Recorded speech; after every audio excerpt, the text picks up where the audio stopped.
This is the Horror Movie Show on hmpod.com, hosted by Jerry and Mark, your one-stop shop for all horrible movie reviews. From the latest blockbusters and independent films to classics, let Mark and Jerry convince you the world is a dangerous place, though often good for a laugh.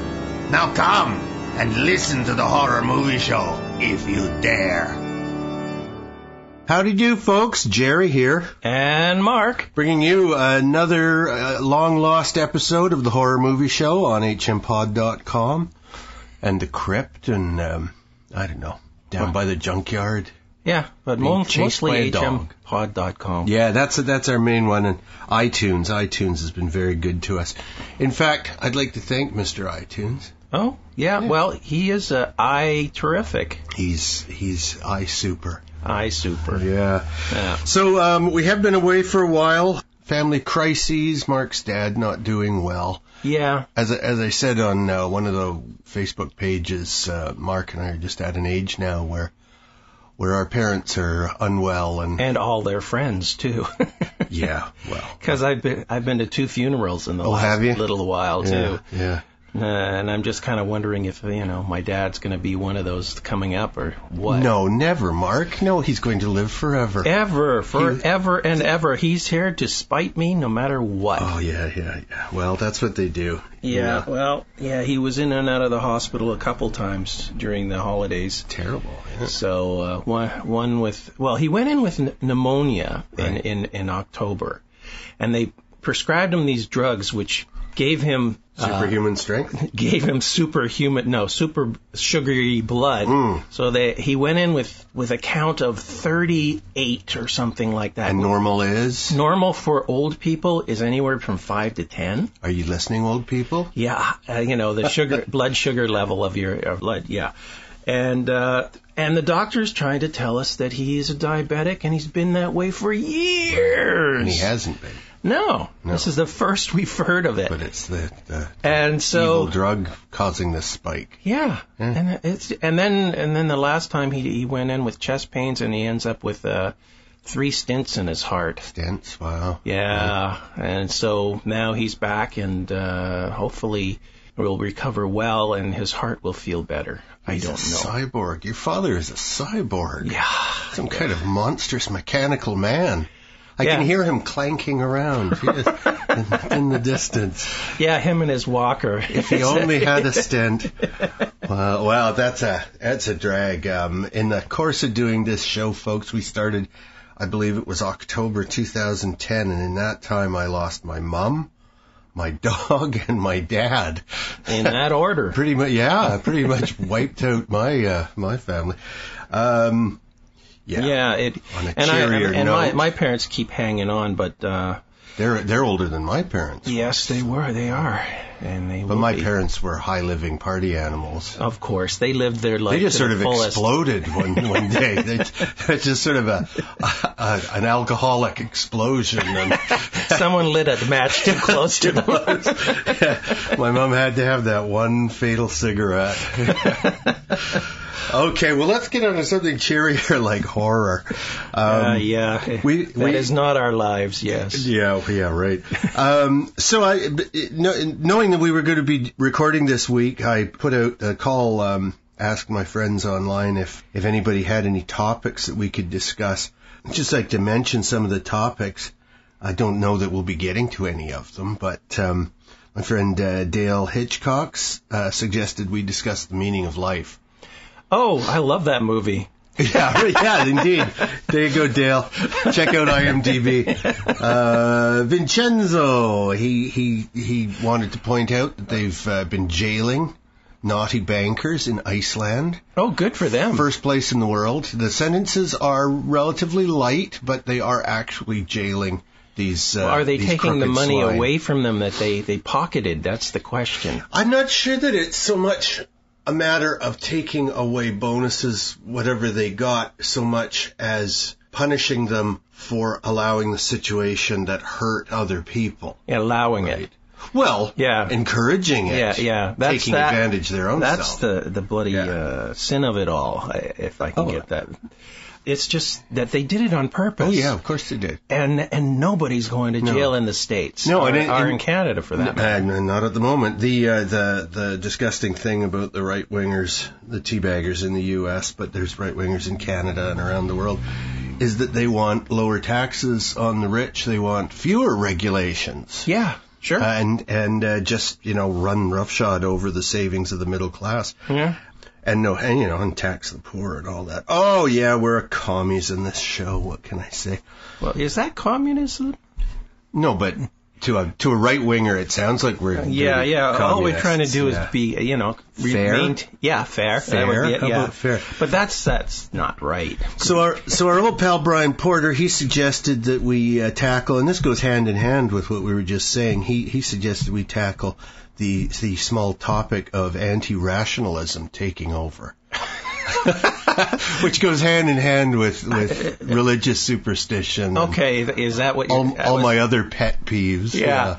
Yeah, it is kind of strange how people in power are trying to impose their Christian beliefs. Mm-hmm. And just last night, I was watching the Daily... Or their Islamic beliefs. Yeah, Daily Show, and they're saying, we can't have other governing laws be in the States, but then Stewart points out that the Bible is not a U.S. thing. It's a foreign. If only homegrown laws can be respected. How can you respect the Bible? Which was not written in America. Book of Mormon. Yeah. Arguably. Yeah. If you want to believe that. There you go. That's American. It's. Yeah. Well, that's just seeing the tip of the iceberg in the far distance. If you want to get into anti-rationalism, it's I think it's a tool used by the super rich, the Koch brothers, and the organizations that they fund, and other like-minded, mean-spirited, unbelievably greedy billionaires. Religion is just another way of control, tuning the masses. Yeah, absolutely. Well, the thing is, if they really truly believed in the Bible and what it says, Christianity or any other religion for that matter, they'd be kinder. No, not if they went to heaven, let's say. Yeah. And suddenly they were equal with everyone else. These ultra rich people. Right. You think they'd want to be there? Yeah. Right. It's their worst nightmare. No. It is their worst nightmare to all of a sudden be penniless, so to speak, because there is no money. Right. And powerless because there is no dictator unless it's God. It's sort of like Star Trek. It's going to hell for them. That is their hell. That's right. So why would they even preach that stuff? Well, I heard somebody point out, I think it might have been Richard Dawkins. I watched a really interesting documentary on him and another well-known atheist, Lawrence Krauss, doing a tour. They're mostly in the movie, they're in Australia, but they are traveling around the world, just basically speaking about rationalism and humanism, and they're both anti-religion, anti-superstition, holding back humanity by clutching onto something from the early Iron Age is hardly forward thinking. I was talking. But anyway, what I was going to say was something, and sorry, you go ahead. I was talking to my son the other day about the Bible, and literally just the other day, and I was saying, when the King James Bible was being developed, King James said, translated. No, developed. I'm saying developed because there was a whole bunch of different Bibles out at that time. Sure. Yeah. And it seemed like every single little village in the UK or whatever it was called back then had a different Bible. No, Mark, you're dead wrong. Dead wrong. No. There were different Bibles running around. And King James said, I want to stabilize this. I'm going to get all these guys together. We're going to make the ultimate Bible everyone's going to read. Okay? No. Yeah. No, that's not what happened. This is true. I don't know where you think you learned that. Because we read it up on the net the other day. There wasn't an English translation of the Bible, so he wanted an English translation. Okay, yeah, okay. That's what he commissioned. Fine, but he wanted a Bible that everyone was going to use, okay, in England. And if you didn't use that Bible, when they finally pressed it and got it out there, if you didn't use that Bible, he would put you to death. They went around purging people from their older Bibles. You're mixing up the Catholic persecution and the early days of the Church of England. I'm saying that if you didn't use his Bible, he would come down on you. I don't know that it was that Bible, but if you were an apostate, if you didn't go along with their version of Christianity, then yeah, you could be in trouble. But that varied from king and queen to king and queen. Yeah, it changed, and I think the last big Catholic royalty in England was Queen Mary before Elizabeth first got in, and they called her Bloody Mary for good reason. She was slaughtering Protestants left and right. But what James did was he commissioned a translation of the Bible into English, and certainly I'm sure there was editing done because they would have been going off copies in Greek and Latin. Exactly. But it wasn't as if every village had their own version of the Bible. They were all coming from older Greek sources. And the interesting part is that when they were developing this King James, the things they didn't like, they left out. I don't like this book, whatever it is.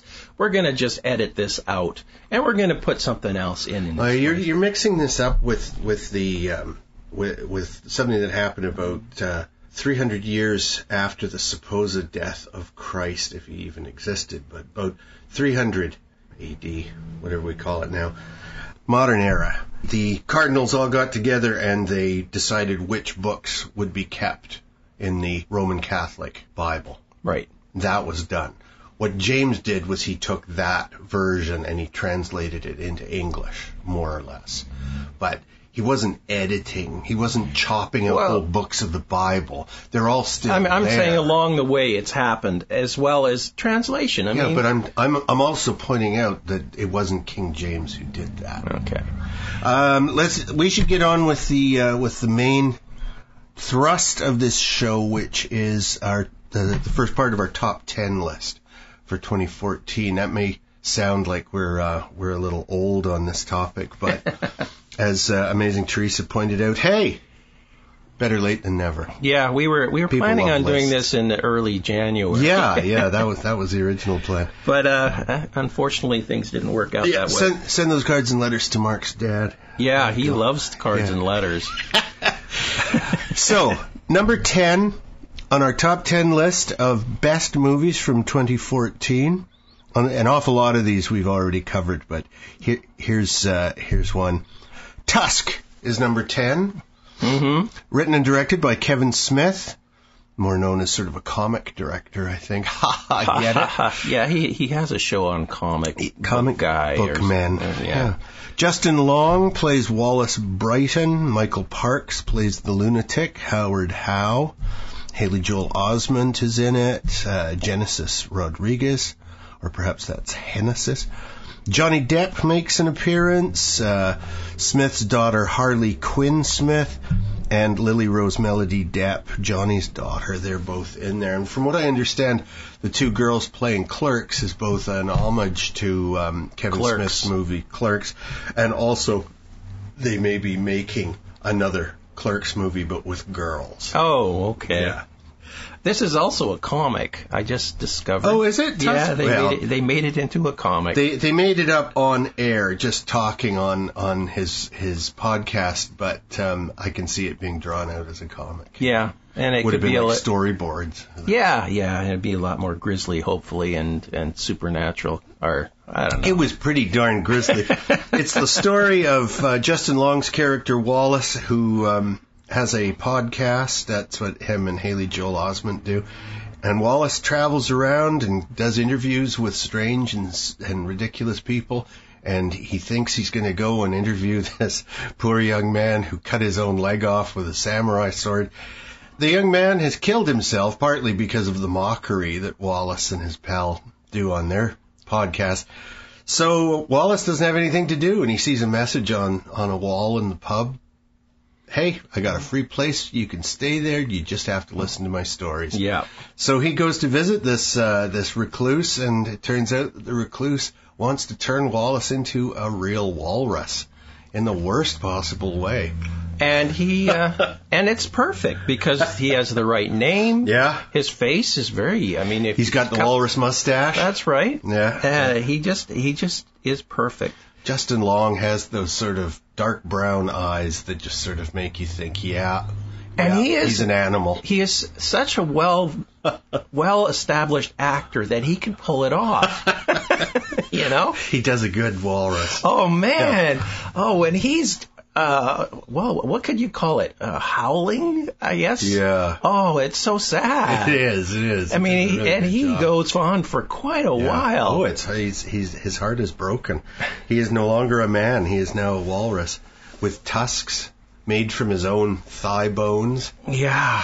Oh, and the fact that he learns to swim as a walrus. Yes. And he grows. Does he grow to love his captor, do you think? Oh, I wouldn't say that. No, he kills his captor. Well, yeah, because the captor's trying to kill him. Yeah. So it's a. The captor's twisted logic is that when he was a sailor, his ship was wrecked, and he survived only because a walrus whom he called Mr. Tusk kept him alive, fed him fishes and stuff like that, and in gratitude, he killed Mr. Tusk. Mm-hmm. Just as he was about to be rescued, he killed Mr. Tusk, and he's been just horrified with himself. Yes, he always felt that there was going to be a showdown between him and Mr. Tusk, and he never really got to do it the way he wanted it. Of course not. So he's been building his own walruses and fighting with them. He's in his own giant tank of seawater. Unfortunately, all the other what would you call subjects never really met his expectations. Well, he was tougher than they were. Yeah, so they never survived, and he continued. And then there's always. Now, okay, we chose this as number 10. Why do you figure this should be on our top 10 list? Then? Because it's so funny. It's very good black comedy. It is a very black comedy, and the people in it are so oddball. Yeah. But they take it dead seriously. Everybody is really, really into their roles. The closest it comes to out and out ridiculous comedy is Johnny Depp's character. Yeah. I won't say who he is, but he puts on the most ridiculous accent. From what I understand, all the reviews I've been hearing about his latest movie, Mordecai, he should have quit with the accents after Tusk. He shouldn't have bothered with Mordecai. Well, he did. He was a very Mordecai Richler, right? No, Mark. No. It's just a bad comedy. It looks like a Clouseau-esque sort of thing. I don't know anything about that. You don't. No. I figured if he had an accent, he must be playing that character. No, Mordecai Richler was a Montreal Jew. He didn't have an accent. Well, he must have had an accent of some sort. Montreal accent, I suppose, yeah. Well, that's what I thought they were talking about. No, okay. Not even spelled the same, man. Okay, our next movie, number 9, A Single Shot. It was actually released in 2013, but we didn't see it until last year. Directed by David M. Rosenthal, written by Matthew F. Jones. It stars the always worthwhile Sam Rockwell as John Moon. Jeffrey Wright plays his pal Simon. William H. Macy plays Daggard Pitt. That's a lovely name. Joe Anderson, Jason Isaacs, Ophelia Lovibond, other actors in it. So this is a movie about a guy who is a poacher and a real low-grade sort of human being, Sam Rockwell. He's let everybody down. He's out poaching one day. He's trying to shoot a deer, I think it is, and he winds up killing a young woman. Yeah. And then it's like, what the hell? Because she was hiding. She was in a tent in the woods, And he doesn't know what she was hiding from, but it all starts to catch up because she's got a shady past. And right. There's a dangerous man coming after her, and so therefore on. Well, isn't she waiting for someone to come back from the city, from the town, should I say? But they're hiding. Yeah, they're hiding with a bunch of cash. Yeah.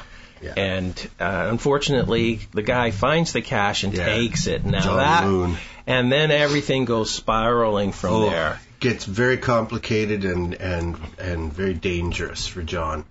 Really good movie, more thriller than horror, but his horror at having killed this guy. I mean, all the right notes. I believe that he was really genuinely sorry he'd killed her, but it was done. And he couldn't go to the authorities. He couldn't do anything. He's on his own. And it's just, how does he deal with this? He's not very good at hiding the money. No, it's like, or the body or anything else. Yeah, it's like he's an incompetent. He makes a lot of mistakes that it's very obvious right away who has the money, and the people who want the money are after him. Oh, yeah. And the cops are there trying to figure out who killed this woman. Yes, as usual, they're several steps behind everybody. And everyone suspects John Moon, but nobody can prove anything. No, not quite. Yeah. And John's trying to survive. Yeah. Just survive this thing, because he knows that he's a little bit out of his depth. He's got a death mark on him. Yeah. Yeah. Yeah. And it's a fascinating story. It's very low-key, very slow. Yeah.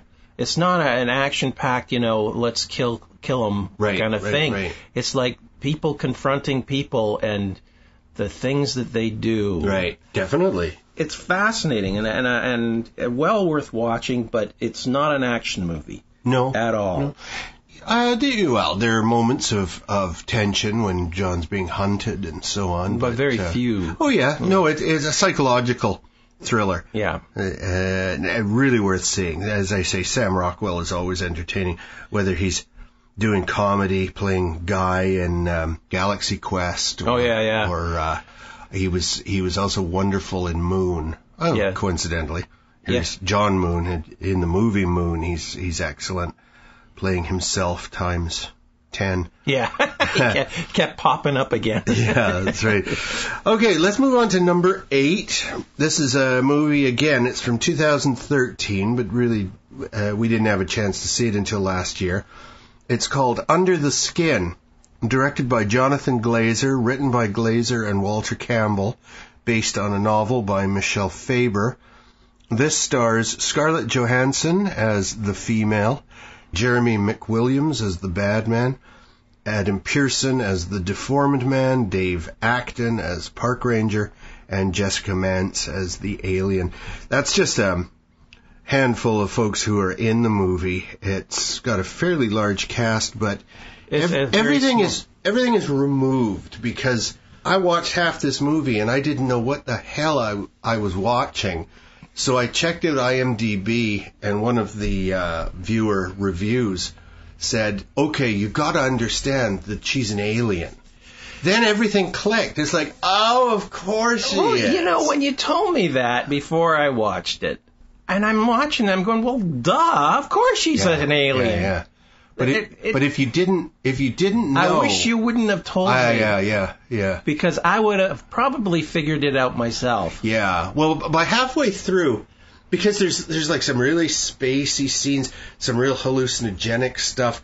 The majority of the movie, what Scarlett's character is doing is luring young men back to her Fleabag apartment building. I don't know which is like hollowed out inside. It's like an alien room with like some sort of tar like floor that the men sink into, and their bodies are sort of digested. Yeah, it's really weird, but it takes like days for them to be digested. And only they're their alive. Skins are left. And they're alive when it's happening. It's like they're being pickled. Yeah, and they're sitting there in this... floating. Floating in this substance, which isn't tar. I mean, it's clear underneath for some reason. From the top surface, which she can stand on, and the guy's just sort of... sinking. And they're not unhappy about it. They're sort of like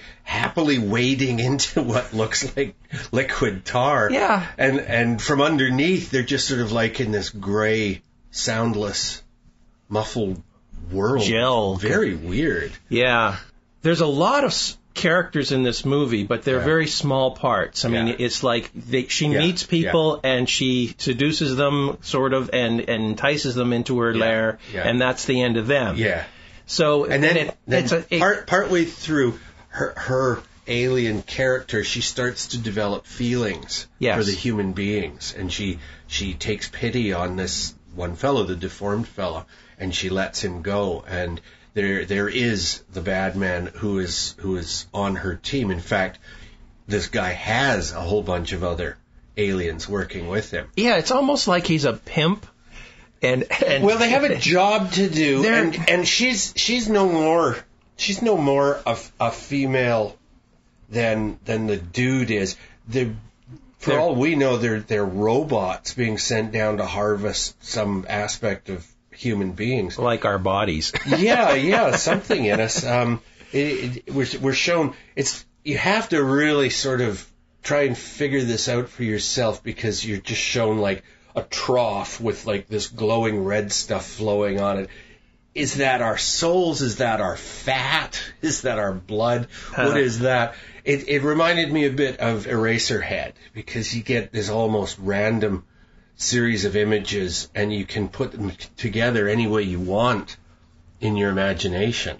It started off with her repetitiveness of her doing her job kind of thing. Right. And literally she just drove around trying to pick up men. Picking up men, yeah. And then bringing them home. She looks like Scarlett Johansson, so no problem. And of course, this is in Scotland, and so the accents are really thick in some of these areas, so it's very difficult to understand what some of these guys are saying. But it's like pickup lines and sexual innuendo. Not a lot of deep conversations here, but she's not capable of having deep conversations. No. When she runs away, when she leaves her gig of killing humans, she's totally hopeless. She's walking in the rain. She's riding a bus to nowhere. She just doesn't have a clue what in hell she's doing. And what's supposed to happen, But all she knows is that she can't do the job that she's supposed to be doing anymore. She understands that she's hurting people. Yes, and she's being now hunted by her own kind. Yeah. So it's a fascinating and very artistically done. I would say slow. I found it dragged a little. The pacing could have been a little quicker, I think. Maybe a little less of the repetition at the beginning. We didn't have to see her kill 4 guys. I think 3 might have been enough. Maybe even 2. Yeah, exactly. But overall, really nice to see. Big name actress like Scarlett pushing herself, doing a little artsy movie like this. Yeah, all you wanted to see her was naked. She's naked in this, folks. Hey guys, there you go. So if anything else, it's for that reason alone you should watch this movie. Yeah, indeed. Yeah, she's a honey. Although she does take off the skin of that other person and put it on herself, and the alien does at the very beginning. It's like, that's what she's doing, is she's taking skin off somebody and becoming them. See her putting the clothes on from the... But it was also her skin, I believe. Well, at some point, because we know what happens there. So also, obviously, on the top 10 list, because it's a good movie. Here's another one that we never had a chance to review in our regular shows. Number 7 is Housebound, 2014 movie. Written and directed by Gerard Johnstone. Stars Morgana O'Reilly as Kylie Bucknell. Rima T. Wiata as Miriam Bucknell, her mom. Glenn Paul Waru as Amos. Ross Harper as Graham, and Cameron Rhodes as Dennis. So this is a New Zealand feature. Another black comedy. And very much a black comedy, yeah. I thought this was a very entertaining... I laughed out loud. Weird movie. I laughed out loud in some of the scenes. I mean, it's just the silliness and the quirkiness of it all. So it begins with Morgana O'Reilly's character, Kylie. She's committed some sort of stupid crime, and her punishment is that she has to spend the summer at her family house, at her mom's house. Yeah, it's house arrest. Yeah, house arrest. And her mom's got a live-in sort of boyfriend, Amos, who's a real sweet old guy. And the mom's really sweet too, but she certainly is a bit of a loon. She believes the house is haunted. Yeah. She hears noises, she hears voices, she thinks she sees things every now and then. Well, it turns out now that Kylie is being forced to stay in the house, she starts to hear some pretty weird things too. And seeing weird things too. She's come to the decision, yes, this house is really haunted. Yeah, something strange is going on. And then there's sort of the parole officer or whatever that drops by every once in a while. And she's trying to convince this person that there's weird things happening. Something funny going on around here. And it's all the weirdness that happens because she is determined to figure it out, and her mom's scared for her and herself because she doesn't know what's going to happen. No. And then there's different people that... I like the parole person being so... He believes her. Right. And he says he believes her. Yeah. And he's trying to help her on her endeavors of trying to figure out what's going on. I mean, that surprised me. But only as much as it benefits him. I know. He's a lousy guy. So. But at the same time, it surprised me that he actually sort of believed her, and he was convinced later on. I mean, it's like suddenly, there is something to this. But he didn't belittle her when she came to him with that. No, it's true. A movie that this reminded me of is The People Under the Stairs. Uh-huh. Sort of a similar idea that there could be another level in the house that nobody else knows about, right? Behind the walls, what's going on there. So that's one aspect to this movie. So it isn't so much perhaps supernatural as it is just plain weird. Really peculiar. Yeah. Very entertaining movie. Lots of good comedy. Yeah, I can see. I don't remember if I laughed out loud, but it is a very funny, quirky, weird little movie. Yeah. I was surprised because I didn't expect that. Yeah. I figured, this young girl, she's just your typical brat. And I didn't know where this was going. A little older than a brat, but I know what you mean. And I figured it was going to be your typical thing with the family and it. And then it turns out to be this delightful black comedy. Yeah, and then I just kept being very pleasantly surprised. Yeah, I saw the cover over the last 6-8 months, whatever it is. I kept seeing the cover and thinking, that looks boring. Because it's just like a picture of the family. And it's, dull. But I kind of see why they chose that picture, because it scratched the surface of normalcy and there's this family. Yeah. Okay, so we got one more here, and then we'll probably talk a little bit about the latest couple of episodes of The Walking Dead. But let's finish top 10 for this week with number 6, another movie we never got around to reviewing on our regular shows, As Above, So Below. 2014 movie directed by John Eric Dowdle, written by Dowdle and Drew Dowdle.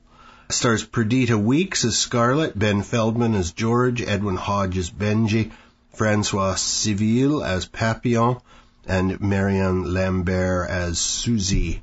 This takes place in Paris, typical little group of American friends traveling, and they're going to get an illegal tour of the catacombs underneath Paris. This is, again, found footage kind of movie. Yep, very much. Everyone's got cameras strapped onto their heads. Yeah. And they're on this quest. Yeah. But as far, just so people don't immediately write this off, I thought this was a pretty good found footage movie.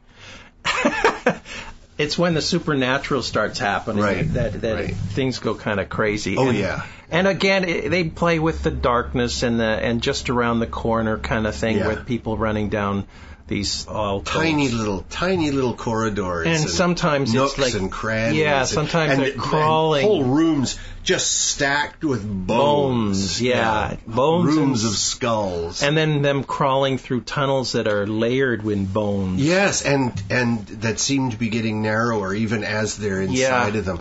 Which got me, because I'm a little bit claustrophobic, and I would not be crawling around in the dark in bone-lined corridors. And them running through the same areas over and over again. Like back and forth, back and forth. Yeah. And then sort of a reversal area. I don't know, some sort of mystical area that they go into that is the reverse of of where they were. Oh, yes. It's like all sorts of weird things. Definitely supernatural forces playing with them. Oh, and knocking them off one by one by one. Yes. Yeah. And done with these cameras that are mounted on their heads, so there's a lot of shaking, a lot of running. Oh, I know. That's just awful, isn't it? The thing is that, with this found footage kind of stuff, then, who found the footage? Mm-hmm. And how did they get all the footage from all the different cameras? Mm-hmm. Yeah. And who edited it all together? Yeah. It's like... Yeah. Well, this one, unlike so many horror movies, this one is not hopeless. I'll just say that much. I won't give it away entirely, but it's certainly set up, as everything is for a sequel. But also, it's just, I was glad that they didn't just go the totally dark, black, horrible route. They do hold out hope for at least some human beings at the end of this movie. Very entertaining. I thought it barrels right along. It starts quick and it just keeps going. Even though a lot of this stuff has sort of been touched on, like Blair Witch Project and countless other found footage movies, I thought the conceit of the found footage was done fairly well here. And you can, as you're watching it, you don't want to spoil it for yourself, because, who is putting this together? You watch a found footage movie like Cloverfield. Yes. And the idea is that this is the footage that, like, the U.S. Air Force has put together from various found cameras. Yeah. So that explains what you're talking about in that case. This one, it's a lot of footage, but I doubt when people are getting their heads bitten off that the camera... I found it was really exciting. Mm-hmm. I mean, like you said, it really barrels along. And the fact that they keep finding different chambers. Right. And then getting sealed in. And then having to figure out how to get out of the chamber. Even finding other people. Yeah. So apparently there are people wandering around in the catacombs. There's a bus stop that nobody's seen for years. Yeah. They're still down there. Yeah. I don't know what they're eating. I know. And I also thought it was funny that they're really deep and they're into like some seriously haunted area and there's graffiti on the walls. Mm. Yeah. So is it only like from 6 till 9 when you're going to see the ghosts? Is the rest of the time you go down and smoke crack and spray paint? They say that there's a lot of people down there that found different ways into the catacombs. Right. So it is a place where they do raves and things like that, kind of things. Yeah. So, and they actually run through a party at one point, or a seance, seance of some sort, which you never find out what's going on there. They just kind of like wander past and the people doing the seance, they just continue. Like, they're not even disturbed by the people running through. Yeah, just walking through. Yeah. So, yes, are those people really there? Are they ghosts of early Druids or some other lunatics who were doing that? Are they early Christians? Maybe there is some sort of time thing happening where, depending on what entrance you use, is a different reality. Absolutely, yeah. So, there's a lot of things happening here, and it's definitely, it is very mystical. Yeah. So, and there are portals. There are portals, going through. Yeah, I try to avoid them myself. Yeah. That's the bottom 5 of our top 10. Going from 6 to 10, we have As Above, So Below, Housebound, Under the Skin, A Single Shot, and Tusk being number 10. Let's talk briefly, because this is the first show we've done in a while. The Walking Dead is back on for its second half of its 5th season. They've done the episode number 9 and number 10, so we have 6 more episodes for this season. Right. I don't want to give too much away because I know our friends in Britain and probably other places are a season behind North America. And you can just go online and download it. Well, that's and true catch too. up. Come on, catch up. Yeah. Lazy people. So what we got at the end of the 4th season... Oh, no, it wasn't the end. No, it was the end of the first half of this 5th season is the death of a beloved character, and the opening episode of the second half of the 5th season is the death of another beloved character. Oh, and you're giving that away because it's done. No, I just mentioned that there are 2 deaths, but I won't say who. Yeah, well, at the same time, we're not apparent that it's another death until the very end of that show. Okay. Yeah, well, it's like we thought that they were just burying the first person. The point they're intentionally doing that. But the point I wanted to make is just that they end the first half of the season and they're starting the second half of the season by really shaking us up. Picking off another person. Yeah. It's such an easy way to shake everybody up. Yeah. Just to kill somebody. I found a slow episode, extremely Which slow. One? The one we're talking about, the 9th episode. Right.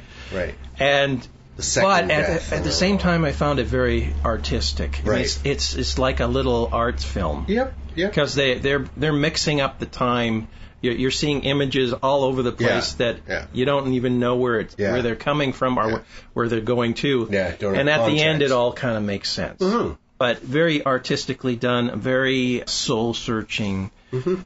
I don't know. I always find that it's a cheap rip-off when somebody is attacked by a zombie and you don't hear them until they bite you.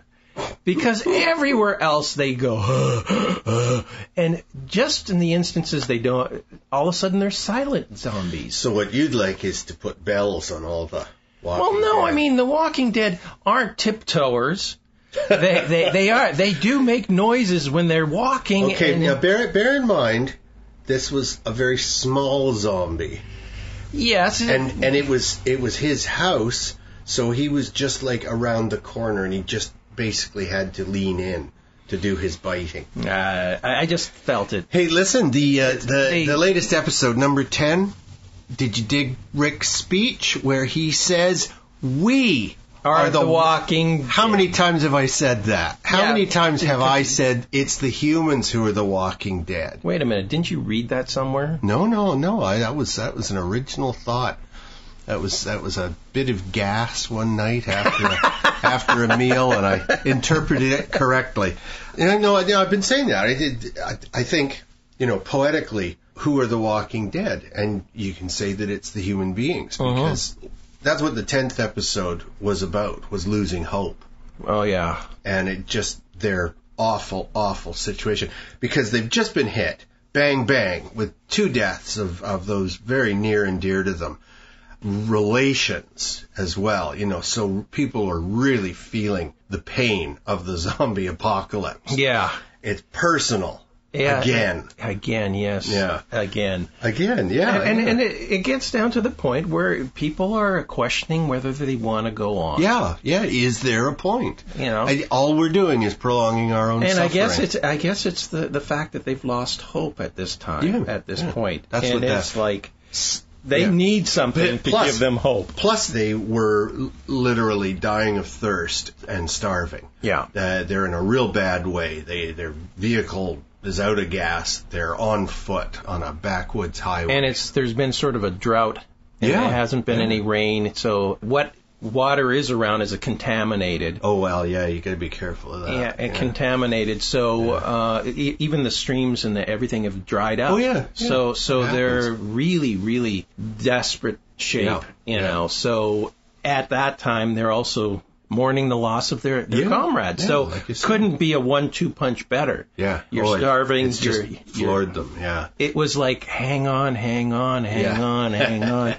Oh, this was just a really grueling episode. It was. It felt like a bit of a bit of an ordeal watching it. They better pick it up, boy, because I need to have a little hope here as well. I mean, the audience needs hope. Because oh man, it was grueling to watch. It was. I just kept going, oh my God, just put them away. Out of their misery. And I hear they're starting another show on the West Coast. Right. They're going to have another Walking Dead on the West Coast. Yes, they've been talking I about hope that they're going to incorporate Vancouver in there somewhere. Really? Yeah. Because I would think that Canadian zombies, Walking Dead, are just as good as American. Well, they'd be politer.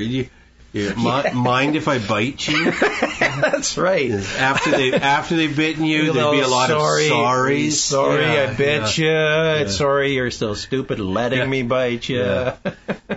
Now you're a zombie, eh? It's like, let's go play hockey, eh? Yeah. We'll use your head as the puck. Okay, well, we're good. I think we'll wrap it there. We'll be back next week with the top 5 movies of 2014. Yes. And other stuff, I guess. Yeah. Still got a couple of things that people wanted me to bring up. And also, before the Oscars are on, I'd like to talk a little bit about some regular movies that Mark and I have seen. Just give you a quick opinion on those. We'll do that next episode. Sure. Yeah. Sounds like a plan. Okay, so long from Jerry.